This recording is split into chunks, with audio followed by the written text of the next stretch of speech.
टिम्मी एक बहुत ही जिज्ञासु लड़का था। उसे नए नए एडवेंचर्स बहुत पसंद थे। लूना उसकी बिल्ली थी। वो जादुई थी और बात कर सकती थी। एक दिन उन्हें एक जादुई दरवाजा मिला। ये दरवाजा एक एन्चेंटेड फॉरेस्ट की तरफ जाता था। जंगल बहुत सुंदर था। ये रंग बिरंगे फूलों और ऊंचे ऊंचे पेड़ों से भरा था। टिम्मी और लूना ने देखा कि जानवर बात कर रहे हैं और फेरीज इधर उधर उड़ रही हैं। सब कुछ जादुई था। वाओ लूना, ये जंगल तो कमाल है।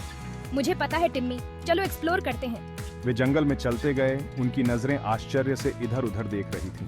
उन्होंने एक खरगोश को देखा जो बेरीज से भरी टोकरी लिए उछल रहा था और एक गिलहरी ने छोटी सी टोपी पहनी हुई थी। सब कुछ बहुत एक्साइटिंग था। जल्द ही उनकी मुलाकात एक बूढ़े उल्लू से हुई जो एक डाल पर बैठा था और जिसने चश्मा पहना हुआ था। उसकी लंबी सफेद दाढ़ी और नुकीली टोपी थी। ये प्रोफेसर भिस्करस थे जो जंगल के सबसे बुद्धिमान प्राणी थे। नमस्ते। टिम्मी ने बड़े अदब से नमस्ते कहा। लूना ने उल्लू के पैर पर रगड़कर पुड़ किया। बच्चों, आपका स्वागत है। मैंने सुना है कि इस जंगल में एक छुपा हुआ खजाना है। इसे ढूंढने के लिए तुम्हें एक पहेली बूझनी होगी। टिम्मी और लूना बहुत रोमांचित थे। एक ट्रेजर हंट। हमें पहेलियां बुझना बहुत पसंद है।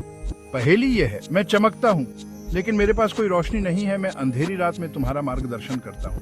टिम्मी और लूना पहेली के बारे में सोचने लगे। ऐसा क्या हो सकता है जो चमकता तो है लेकिन उसकी अपनी कोई रोशनी नहीं है? ये तो बहुत मुश्किल पहेली थी। वे अपनी यात्रा पर चलते रहे, पहेली को सुलझाने के लिए दृढ़ प्रतिज्ञ। वे एक मशरूम के घर के पास पहुंचे जिसका एक छोटा सा दरवाजा था। ऊपर एक चिड़चिड़ा सा दिखने वाला मेंढक बैठा था जिसने एक मोनोकल पहना हुआ था। ये मिस्टर टॉडस्टूल थे।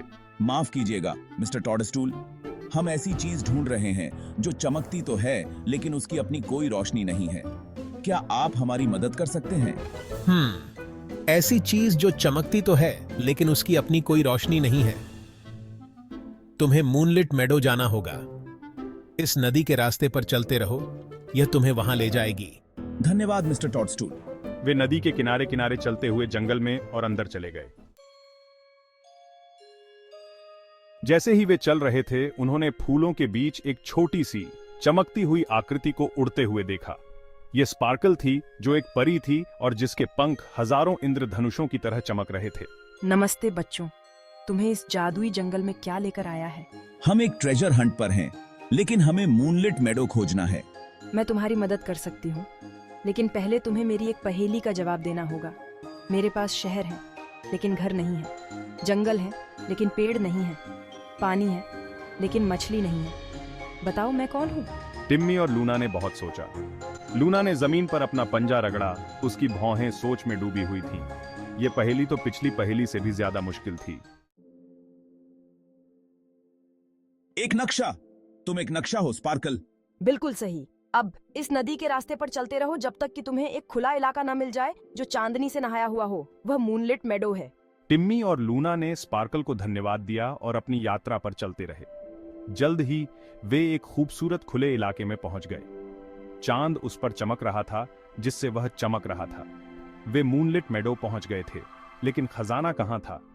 वे चारों तरफ देखने लगे। उनकी नजरें इलाके के हर कोने को देख रही थीं।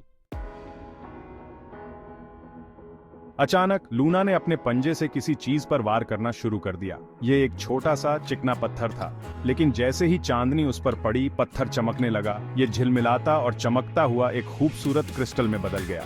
चांद का पत्थर। यह छुपा हुआ खजाना था। टिम्मी और लूना बहुत खुश थे। उन्होंने पहेलियों को बूझा था और खजाना पाया था। उन्होंने जादुई प्राणियों को धन्यवाद दिया और अपने घर वापस चले गए। उनके दिल खुशी और उत्साह से भरे हुए थे। वे सभी को जादुई जंगल के अपने एडवेंचर के बारे में बताने के लिए इंतजार नहीं कर सकते थे और वे जानते थे ये तो बस शुरुआत थी। आगे ऐसे और भी बहुत से एडवेंचर्स होने वाले थे।